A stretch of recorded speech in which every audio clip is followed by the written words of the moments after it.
Hello YouTubers.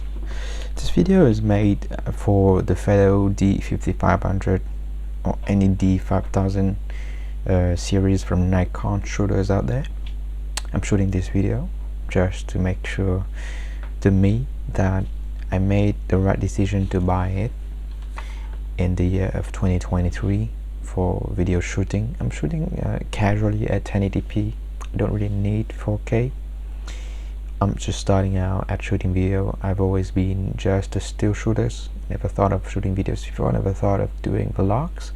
But after having been through and shooting videos with my friends for the last couple of weeks, say 2 months already, I thought to myself, maybe I made the move to shoot videos. So I saw this listing of the D5500 for only 400 euros on the used market. I told myself, yeah, why not try it out compared to many others. This was kind of a decent bundle to me.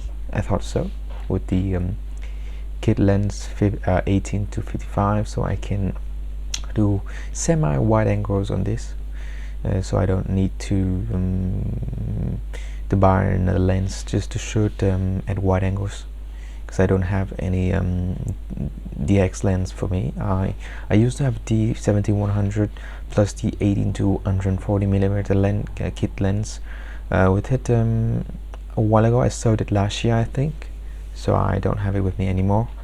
That was a great camera, minus the fact that it doesn't have flip screen. Plus, I don't think it has 1080p 60, so it's a big plus on this one. Well, I just found out about the ZFC, which has a lot of similar features, plus 4K, 30p, and slow-mo 1080 and 20p. I don't really care about those things, except the fact that it has way better autofocus on the ZFC. So if you go out and you do really want autofocus, continuous autofocus, full-time autofocus, maybe that's the one you're after.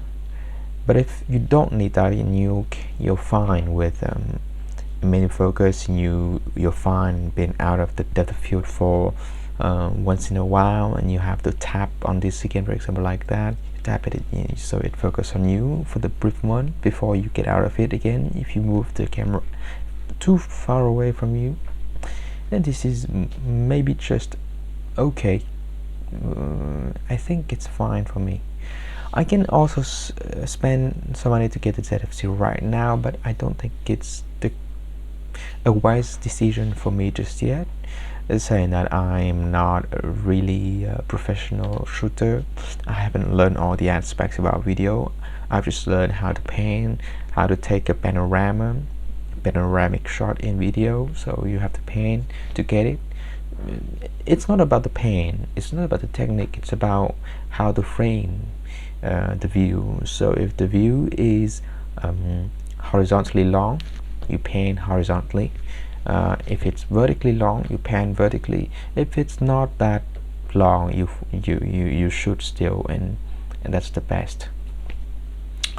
Well, enough about technical stuff. I made this video to mentally kick myself up, keep shooting on this one, to the point where the technical limit matters so much that the ZFC is important, or any other mirrorless system. I also looked up on the Canon and the Sony. Sony is the best on the market, right?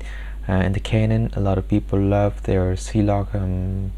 Yeah, C-Log, of course, we know what C-Log is, or even just the default color cast on the Canon cameras are just so good. And then there is yeah, the raw output and everything, 10-bit, why not? But then why still Nikon?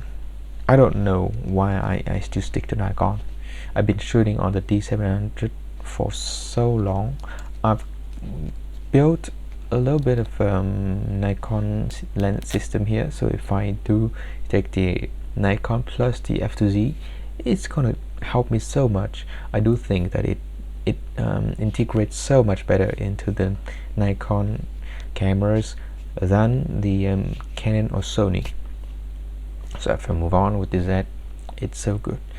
Why ZFC but not Z6 or Z7? Well, it's obvious. You have fully articulated screen, which doesn't exist in Z6 or Z7. That's the reason enough for me to tailor myself towards the ZFC.